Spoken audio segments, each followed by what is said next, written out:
मैं अजय भाई, अब आपके पास दो चीजें मैं याद दिला दूं। जो प्रतियोगी शुल्क जो इन्होंने कहा ना, एग्जामिनेशन फीस नहीं ली जाएगी, ये बड़ी बात है। मैं सिर्फ याद दिलाने के लिए कर दूं, पिछले 2023 में उत्तर प्रदेश में कांस्टेबल की भर्ती का मामला था। 60,000 वैकेंसी थी, 48 लाख से ऊपर लोगों ने फॉर्म भरा था, और सबके लिए फॉर्म फीस 400 रुपए थी। वो एससी के लिए भी थी, ओबीसी के लिए भी थी, बैकवर्ड के लिए भी थी।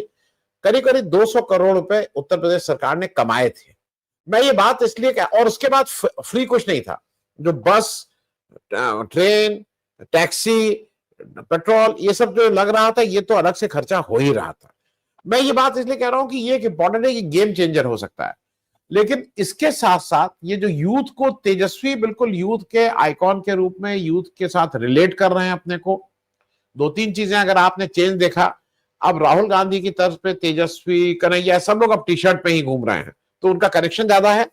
लेकिन मैं एक इसके साथ साथ इसको भी बताइए, और जरा वोट चोरी को कैसे रोका जाएगा, क्योंकि ये एक ऐसा प्रश्न है जिसको लगातार हमें जगाते रहना है। नहीं तो ये वोट चोरी पीछे हो जाता है और बीजेपी अपना चोरी का काम बहुत आसानी से कर ले जाती है।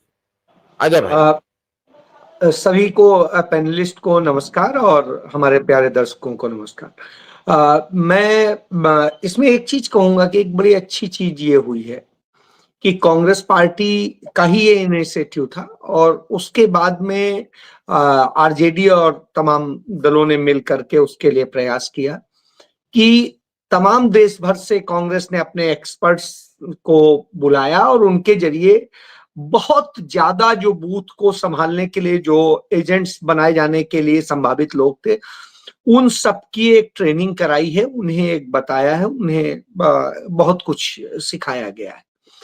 अब कितने लोगों ने सीखा है नहीं सीखा है इसकी मुझे जमीनी जानकारी नहीं है, लेकिन इतना जरूर है कि उसके लिए बाकायदे ट्रेनिंग दी गई है और हर जगह बताया गया है। चाहे उसको वर्चुअली बताया गया हो या फिजिकली बताया गया हो, तो इस तरह से सभी ने अपने कार्यालयों में किया। तो मुझे लगता है उस पे एक अच्छा प्रयास हो जाएगा। यदि उस पे वो 25%, 30% भी सफल रहे, 40% भी सफल रहे, तो आगे आते आते वो और अच्छी चीजें होंगी और मैं समझता हूं कंट्रोल हो जाएगा। दूसरा, चूंकि राहुल गांधी ने इतना अवेयर कर दिया है, तो अब जनता भी अवेयर। सबसे बड़ा काम यही हुआ है कि जो 16 दिन राहुल गांधी वहां चले और उस दौरान जिस तरीके से उन्होंने उसकी बारीकियों को लेकर के लोगों को सावधान किया, बताया ये कितना खतरनाक है, कैसे है, यह लोगों के घर घर में और दिल में है। अब वोट चोर का नारा जो है बगैर कुछ कहे गूंजने लगता है, उसके लिए अब नारा लगवाने की जरूरत नहीं पड़ती। कोई बात होती है तो अब मतदाता बोलने लगता है वोट चोर। तो जब यह बोलने लगे तो समझ लीजिए कि एक कहीं ना कहीं और मतदाता अवेयर हो गया, तो फिर एक बड़ा जो है चेंज आता है। तो इसलिए मैं समझता हूं इस दिशा में काम जो चल रहा है और लगातार चल रहा है तमाम जगह से, कर्नाटक से जैसा बताया सैनी साहब ने कि राजस्थान से और तमाम जगह से जो भेजे गए हैं, जो काफी कुछ समझ रखते हैं वो लोग।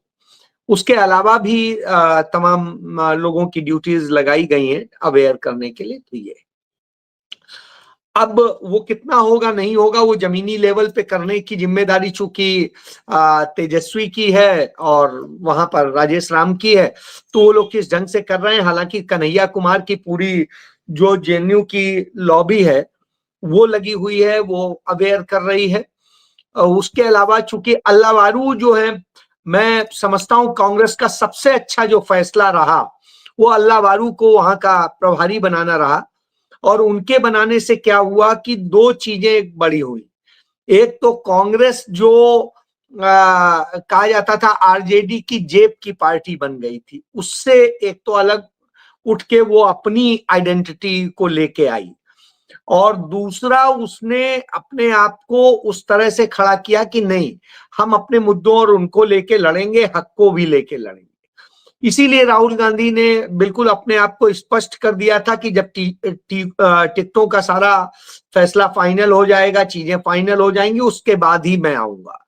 और स्वाभाविक सी बात है, उसी के बाद आने का फायदा भी था, उसके पहले आने का कोई फायदा भी नहीं था। तो ये एक अच्छा डिसीजन था और उससे फायदा हुआ है। आज जब मैं आपसे बात कर रहा हूं तो वहां पर इस समय मुकेश साहनी बोल चुके हैं, तेजस्वी यादव बोल रहे हैं, राहुल गांधी के बोलने की बारी आने वाली है।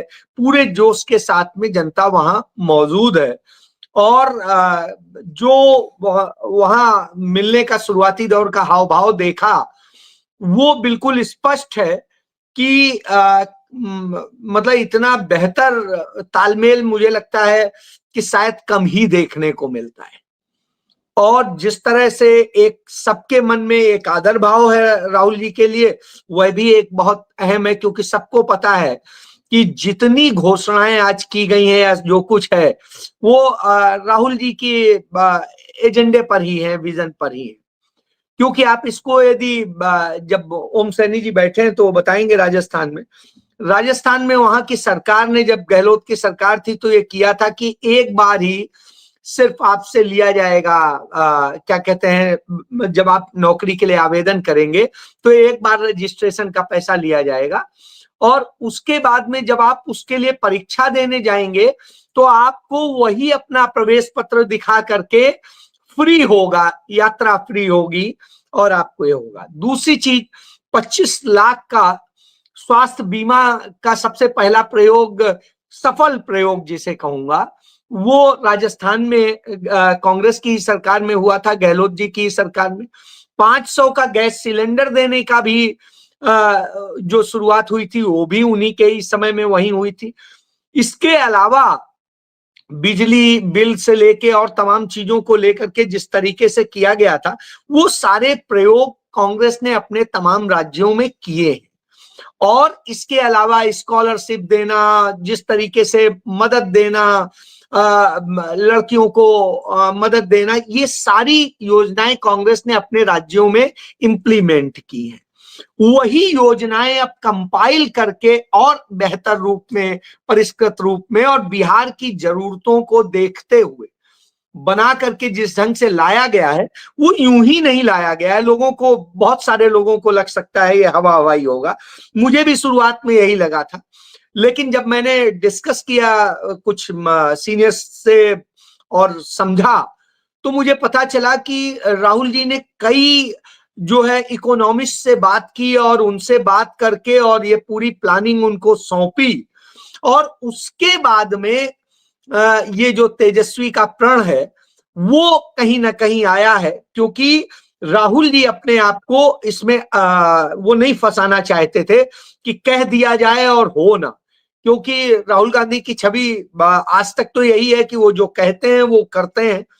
और राहुल गांधी आज जब बोल रहे हैं, इस समय जब मैं आपसे बात कर रहा हूं वो बोलना शुरू कर चुके हैं, तो उनके उसमें यह बड़ा स्पष्ट है कि जो विजन आया है वो विजन डॉक्यूमेंट के तौर पे आना चाहिए, घोषणा पत्र, कि ये हम करेंगे और वो कैसे करेंगे।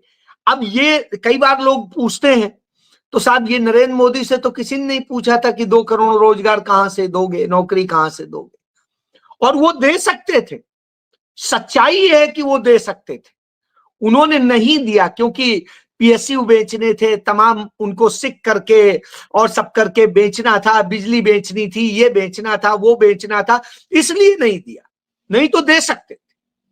इसको बहुत अच्छे ढंग से मैंने भी तमाम सारे 2-3-4 अच्छी यूनिवर्सिटीज के इकोनॉमिस्ट के और इत्तेफाक से डॉक्टर मनमोहन सिंह के क्लासमेट्स से मैंने बात करी थी, उन्होंने कहा था कि हो सकता था, कोई बड़ी बात नहीं थी।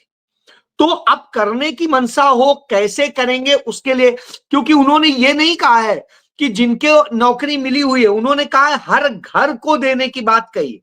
तो जितने लोगों को मिली हुई है पहले वो हटाइए, उसके बाद में जो लोगों की जो सिचुएशन है उसको लेके आइए कि कहां कौन सारे लोग हैं जो कॉन्ट्रैक्ट पे काम कर रहे हैं। वो जो 1 करोड़ लोग कॉन्ट्रैक्ट पे हैं करीब करीब, वो कॉन्ट्रैक्ट वालों को कैसे आकर के लाके पक्की नौकरी में तब्दील करिए, आप सब कुछ हो जाएगा। तो ये कोई इतना बड़ा वो नहीं है, लेकिन करने की नीयत हो, सारा इस पर जोर हो और मेहनत के साथ किया जाए। और बहुत सारे फैमिली के लोग चाहेंगे भी नहीं कि हमें लेना है, क्योंकि जो बाहर है, दूसरी जगह बसे हुए हैं और चीजें वो नहीं चाहते हैं।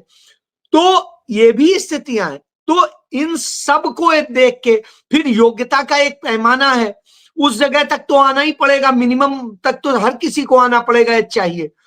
तो वो सब चीजें जब आप देखेंगे तो नौकरी देना इतना बड़ा विषय है नहीं जिसे हवा बना के सवाल किए जा रहे हैं।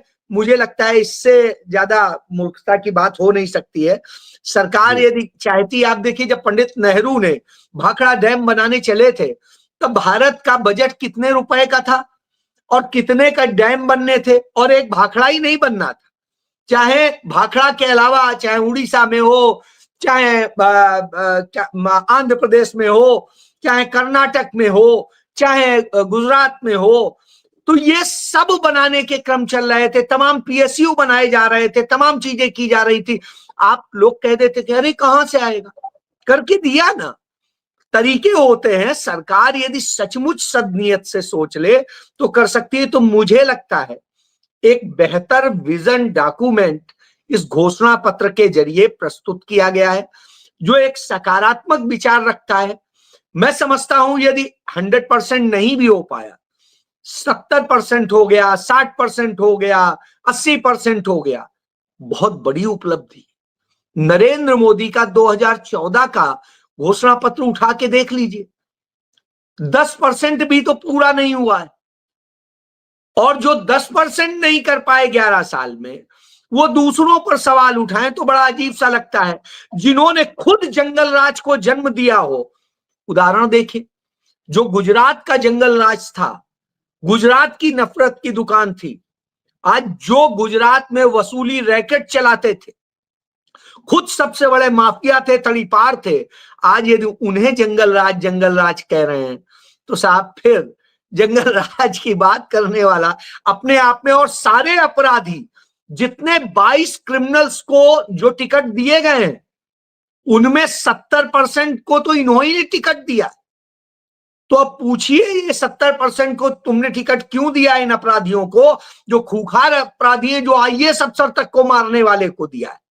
तो ये अपने आप में बताता है कि इनके पास कुछ बचा नहीं है, ये सिर्फ जुमला है। लेकिन निश्चित रूप से तेजस्वी और राहुल गांधी के विजन के साथ में एक बेहतरीन चुनाव लड़ा जा रहा है। अब ये जनता को तय करना, और मुझे लगता है बिहार में इतने मूर्ख तो लोग नहीं हैं, वो समझते हैं चीजों को। जी